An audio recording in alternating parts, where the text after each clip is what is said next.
Eyewitness News Health Alert with Sara Shouhayib. Hello and welcome to Health Alert. I'm Sara Shouhayib. We begin tonight with clearing up confusion about the coronavirus. With research constantly changing, it's hard to keep it all straight with all the discoveries scientists have made. To talk about the latest research, Dr. James Simmons, internal medicine nurse practitioner in Los Angeles and founder of Ask the NP, joins me on the show. Thanks for coming on, Dr. Simmons. Thanks for having me, Sarah. I really appreciate it. Yeah, it's our pleasure. So the first question I have for you is, how transmissible is this virus? Is it as contagious as we initially thought? What does the latest science say? So you really hit on something here about the latest science. The science is changing and evolving with this. And before I answer your specific question, I think this is a really good opportunity to kind of remind people that this virus has only been around about a year now. Maybe a little less than that. So I like to make an analogy about cell phones, right? This is my smartphone. It's an iPhone 12. But most people watching, most people listening to this know that in our lifetimes, even like 10 years ago, lots of people had flip phones, right? And that was the latest in technology then. And we learned and grew and changed. And so then there were iPhone 1s and iPhone 6s and now iPhones 12s. This is the exact sort of same process with our knowledge about new viruses. So when you hear something in March, and then you hear something different in June, and then you hear something again different in October, it's not because what we knew in March was wrong or what we knew in June was wrong. It's that we're learning more. And that's sort of part of the scientific process. It's part of the medical process. So, going off of that right now, this virus is more transmissible, we think, than the flu virus. Initially, there was a lot of talk about how, it's kind of like the flu. It's about as transmissible as the flu. Unfortunately, what we're finding, just based off of the research that we've been able to do so far in about a year, is that it is maybe 2 to 3 times more transmissible than the average flu. Okay.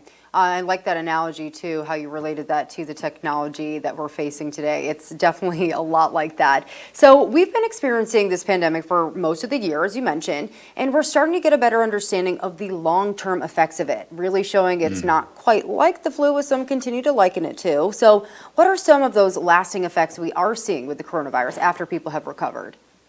Well, first of all, I'm loving that people are recovering and that most people do recover from this. I think that's really important to remember, but that it can really be dangerous for some folks. And again, I'll go back to, it's so new. It's only been around a year. And in the scientific medical research community, in my community, a year is not long-term. Long-term is 10, 20 years when we've really had time to research this. So just based off of what we know, we're finding individuals who had COVID-19, the disease, early on in March and April are continuing to have cognitive effects from this. There's a brain fog that tends to go along with this. There also tends to be this extreme fatigue that people have when they're acutely ill, when they actually have the virus and they're sick with it. That fatigue sort of lingers for a long time. The other thing we're finding in some people who maybe are smokers or had underlying lung conditions already, like asthma or COPD, we're finding that it's probably doing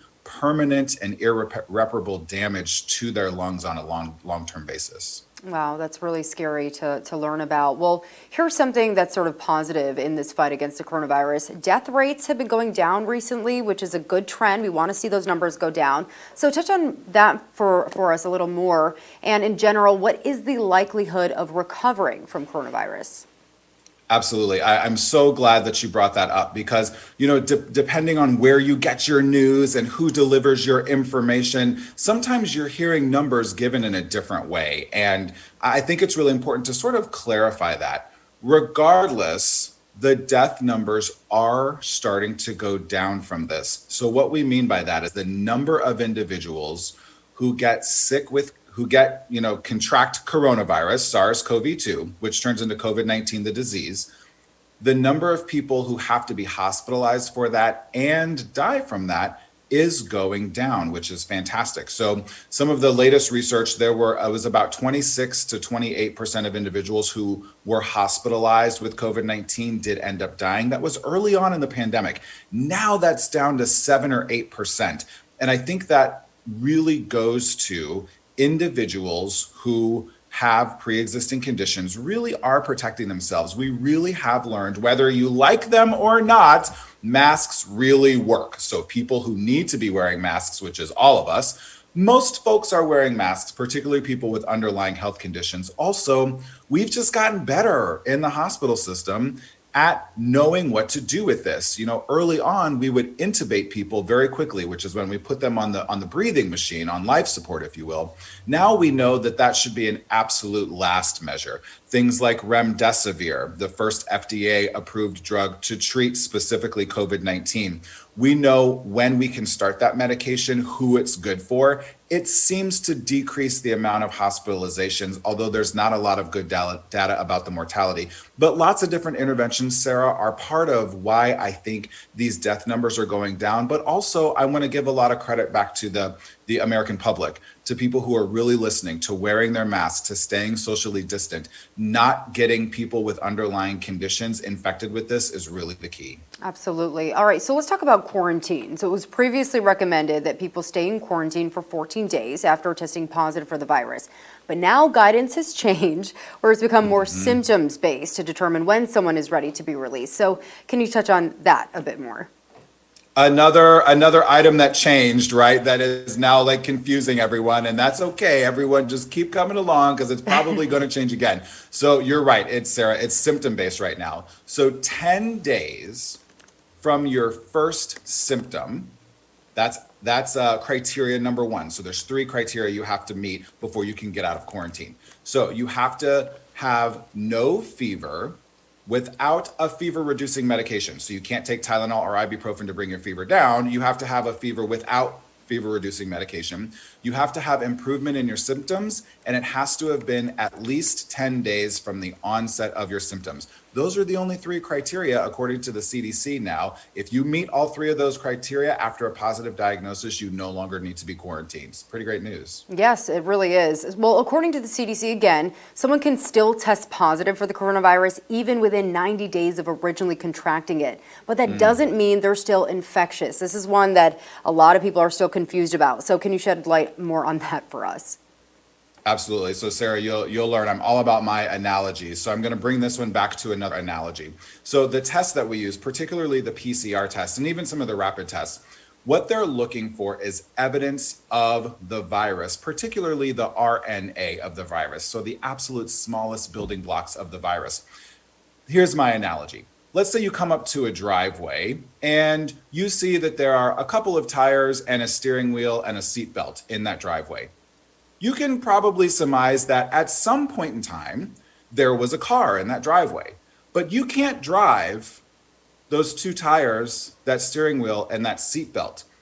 To have an active infection, you have to have a full car in the driveway, okay? So when you have a full car, you're going to test positive. When you have remnants of a car, you're still going to test positive, but it does not mean you have active infection. The test is just looking for evidence of a car in the driveway.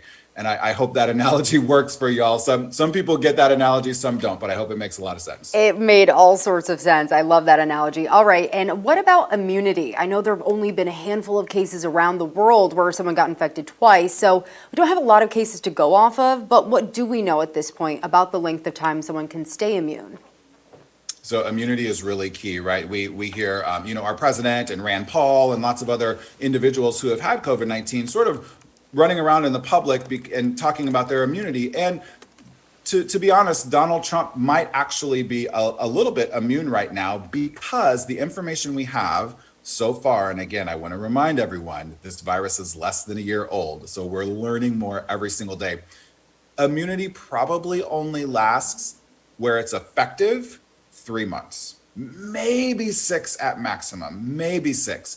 So while you have immunity, and what that means is your body has enough antibodies to fight off another infection.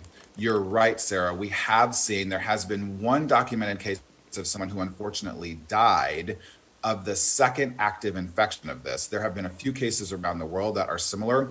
Ultimately, though, we don't think that our immunity lasts to this more than 3 to 6 months. All right, thank you so much for clearing that up. So I'll be going into a lot of detail with my next guest about the mental health side of things for people who have contracted coronavirus, but I want your take on the fears that are swirling around this disease. What is the best way to ease people's worries when they're coming around you for the first time after they've been released from quarantine? It's very scary to be there. I think it's scary on both sides. The individual who maybe had COVID-19 and was infected and now coming out, there's some stigma that goes with that for sure. And there's some fear of that individual not wanting to infect their loved ones, their friends, their community, right? That's very, very real. Also, you on the other side saying, well, I'm not sure I'm ready to be around you. I think it's important for everyone to be really open and honest about what they are comfortable with and meet people where they are. Know that that's okay. If you're not ready to have someone in your backyard doing the outside physically distant, social gathering that we get to do here in California because the weather allows us to, if you're not comfortable with that, that's okay.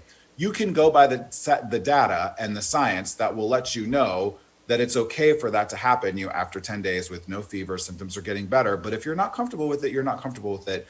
That's your choice and that's okay. I do want to remind everyone though, and I think it's really important to remember this, masks really work. Being outside really works. So if you are scared, but you want to meet someone halfway maybe, just make sure you're always wearing your mask.